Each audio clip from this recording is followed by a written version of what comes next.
National guidelines to support people with hoarding disorder could become a reality after BBC Midlands Today helped to raise the issue with an influential group of MPs.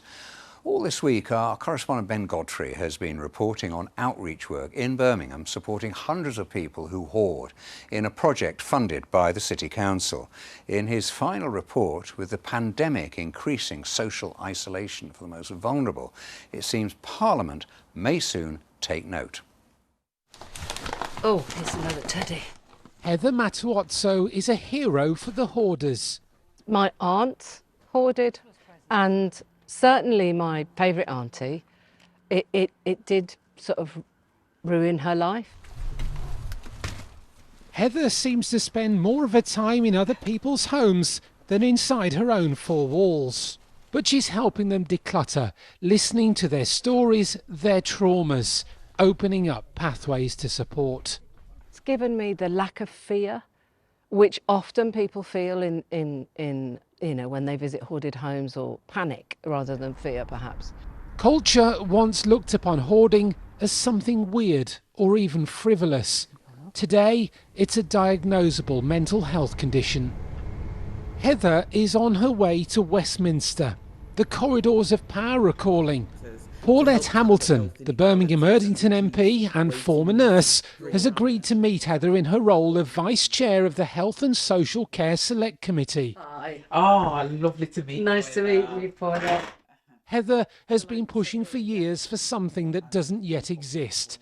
I'd like to see national guidelines for hoarding and how to work with people who hoard for the UK, because hoarding is increasing so rapidly in America. They are worried it will become pandemic levels and they won't be able to handle it. The two things for me is at the moment where the funding lies. Integrated care boards have responsibility for mental health, but the problem is we don't know how much of that money actually goes towards hoarding. I don't want lots of funding. I just want these two things to happen. But will the charter be enough to get the work done? Afterwards, the MP told us she'd raise it with the Select Committee as a priority. Because I do think this is something we should be looking at a national level, because studies have shown that it's becoming a national emergency in America. So if it's a national emergency in America, we do need to look at it here.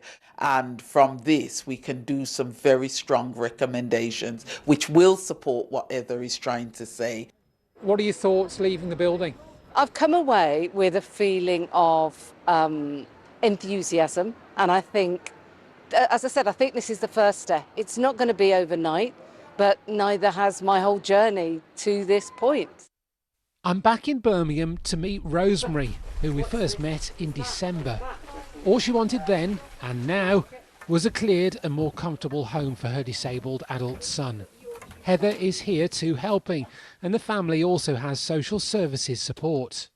No, she supplied me with 4 skips. Do you feel like you are being helped now? I do, yeah. I certainly wasn't before. And I've been crying out for help for a couple of years and nobody was listening. Rosemary seems upbeat, but there's still a long way to go. I want my home back.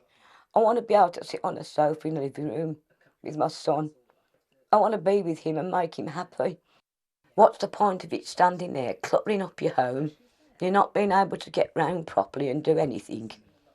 When you could just have a nice home. And I tell you now, I will never go back down that route now, never. I don't want it. Take care, won't you? Yeah, I will do, yeah. Thank you.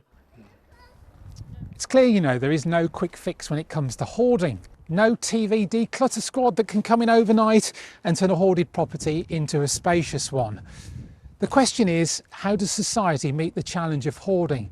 And does it have the means to fund it? This feels very much like the front line of a mental health crisis.